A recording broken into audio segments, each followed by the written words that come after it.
So today I wanted to talk a little bit about the hows and the whys behind you specifically and the business. So how and why did you get into digital marketing? Good question. So originally it actually started when I was in college. I moved to a new location, like 8 hours away from my hometown, and I didn't really know many people there. And I started blogging just for fun. And I was posting just things like helpful tips for studying in college that I was learning, like crafts I was making in my dorm room, just little things like that. And I started finding out that I started digging into metrics a little bit and finding out that a lot of random people were coming to my website and they would leave comments and they would say how helpful it was. And it turns out they were finding me through searches. So that's what got me started down the whole rabbit hole that is search engine optimization. And I started learning that there were things I could actually do on the website to help improve the way I showed up in searches. So I started implementing those back in 2013. And I just kind of grew from there. I have grown multiple blogs, multiple websites that way. And then I actually at the time was in school to become a nurse. So I finished that, became a nurse, and I was working in a hospital. And when COVID hit, I was very exhausted, very burnt out. Yeah. I was doing all the gowning and gloving and all that with all the COVID patients. And I was just becoming really disenchanted with nursing, and I was still growing website traffic on the side. And all of a sudden I started getting a lot of people asking me for help with my daughter's vegan makeup blog and my stepmom's photography business. And can you help me grow traffic for this company and for this website? So I just kind of started freelance helping other people grow their website traffic.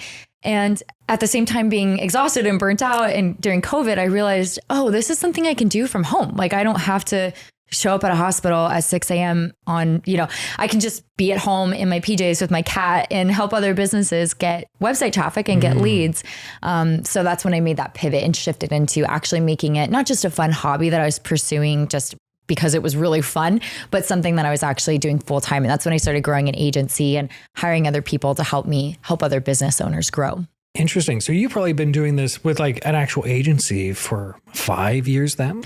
Actually about 3 years. So it wasn't until January of 2022 when I actually officially launched my agency. So I was just kind of doing freelance stuff before that. That's interesting. So let's say that there's another lady, also from Texas, also doing nursing. She never started a blog though, but she's looking at SEO and digital marketing. What are the qualifications or the skills that she should have before she starts moving into that field? Oh, that's a good question.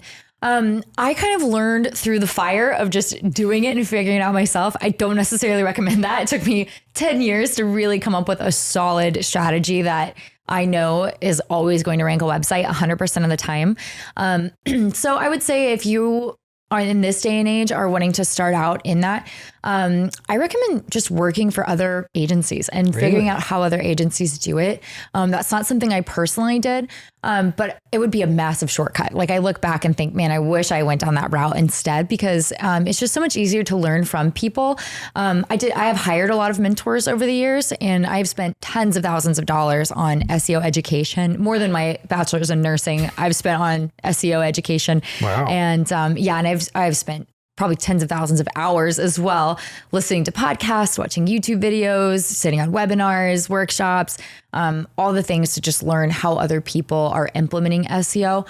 And it's its own field. So it's similar to you would get educated before you try to go be a nurse. Like you can't just pull some guy off the street and be like, here, go, take care of this person's life and make sure they don't die. They've got to get that education and that background first. So I definitely recommend learning it yourself before you try and implement it on a client's website.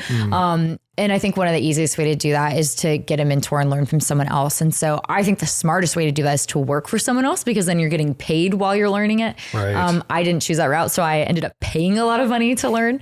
But yeah, that's what I would recommend is get a mentor, whatever that looks like for you. So what are some of the entry-level positions for people who want to get into SEO and marketing?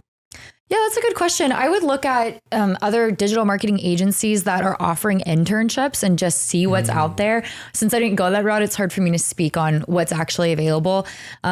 I will say that I did actually start an SEO mentorship program about 6 months ago. So I am actually mentoring people myself on SEO strategies because it is difficult to find people that you can trust to learn from. And so, and the thing is that even if you got hired in a digital marketing agency as an intern, you may not actually be learning a whole lot about the strategy in the beginning. You might be doing more admin kind of gopher tasks. It might be a while before you actually learn strategies, and it might not even be just SEO. You might be learning about a lot of other digital marketing strategies too. So if you really specifically want to learn SEO, I would say hiring a mentor, and I am one of those mentors out there that you could hire. I actually have a full program. We have a community, and we've got like a learning portal online with trainings, and we do Zoom calls a couple times a month. So joining a community like that, hiring a mentor and like that, I think is a really good shortcut. Because even though it would be a lot more cost effective to be an intern or go get an education by working from someone else, I don't know that you would get that level of mentorship that you might be looking for if you're really wanting to start an agency and if you're wanting to start one soon. Do you think like the mentorship angle, is that something that's common in this field? That's hard to say. I don't really think so, because I think there's a lot of coaches out there. And so I think a coach and a mentor are a little different, because mentors really, I think, hold your hand a lot more than coaches do. And so I would say that there's probably quite a few marketing coaches out there. I don't know how many SEO coaches there are. I haven't seen a whole lot. Mostly the SEO coaches I see are people that are coaching you on how to build an agency. So if you're wanting to just learn how to implement SEO on your own website, if you don't want to grow an agency, I don't really know how many options are out there. I haven't seen a whole lot of them. That's interesting. I know with like today, you can learn anything on the internet, but do you think we're going to see like SEO specific courses come into the university systems one day? Is that something we're going to see in like 5 years? Oh, that's a good question. So I actually, I run online events sometimes where I interview other people that are experts in growing website traffic. And a guy that I interviewed a couple of years ago, he's actually created the digital marketing program at Stanford University. Oh. And so he does teach on SEO, and he has SEO workbooks, textbooks that you can buy on Amazon that he uses in his program. But I own copies of his textbook, and they are very technical. So it's a lot, they're thick. And so It's a lot of stuff to learn. And so I think that they are already starting to be implemented into some university programs, but I think it's kind of like right now it's kind of like a sidestep. It's not, as far as I'm aware of, there's not actual SEO classes. And I think part of that too is that SEO is just changing so much. I think it would require a lot of resources for a university to find someone that would be that dedicated to always staying on top of what's happening and to be able to teach at that capacity. So yes, it's hard to say if universities will ever offer like SEO specific classes, but I know that there are some that are offering digital marketing sorts of classes. Right. So you've talked a little bit about the continual research that you have to do just to stay on top of the game, to keep up with things. What are some of those resources that you use for your own education? Ooh, good question. Sometimes when I'm maybe eating breakfast in the morning and I just want to watch something while I eat, sometimes I'll just go into YouTube and type in SEO strategy, SEO expert. Sometimes I'll just be that simple and just see, okay, what's coming up right now? What are people watching? What are people talking about? There are some experts that I follow in the field. One of my favorites is Neil Patel. He does webinars all the time where he talks about, and the reason I love following him is he's very data driven, data oriented like I am, which is so important because we're trying to get our clients results, not just like a nice, pretty, here you go, you're at the top of Google. We want to know, all the data points and everything associated with that. And so he is really big on those data points. And so I like following his stuff because he'll post a lot of, he does a lot of surveys with his audience, which is a very large following. And so he'll get to see like what are things that other companies are utilizing, what's working right now, what's not. He talks about trends that are happening, the way that things are shifting. And so he's one of my favorite resources if you're looking for just one specific place to go. Right. Interesting. So what was his name again? Neil Patel. Neil Patel. I was going to say Dev Patel, but that's someone entirely different. I started to realize. A lot of Patels out there. Yeah. But like YouTube, that is a legitimate avenue to refine your skills. Yeah.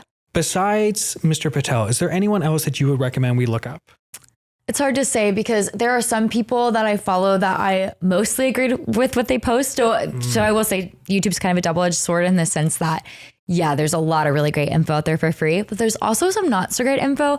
Sometimes I'll watch somebody that I've thought for like a couple years, oh, this is a great SEO person. And then all of a sudden they'll start saying things that I'm like, ooh, I don't really know that I agree with that. Or like, well, we kind of experimented with that with a couple of our clients' websites and it didn't pan out the way that you're explaining that it might. And so I think there's just a lot of bad advice out there, honestly. And with SEO, you have to be careful because if you do like some kind of black hat techniques, if you're getting really crappy, spammy backlinks putting to your website, Google, if they don't like it, they can actually blacklist your domain, which means that your website will never show up in Google searches and you'll have to start all over with a brand new, fresh website, fresh domain. And so you don't want to do that. So I think it's a double-edged sword. I think Neil Patel is one of the only people that I can think of right now that I agree with 100% of the content he puts out. Interesting. All right. Because I know you had recommended, we had a previous conversation, I think a week ago, and you brought him up and I started following him.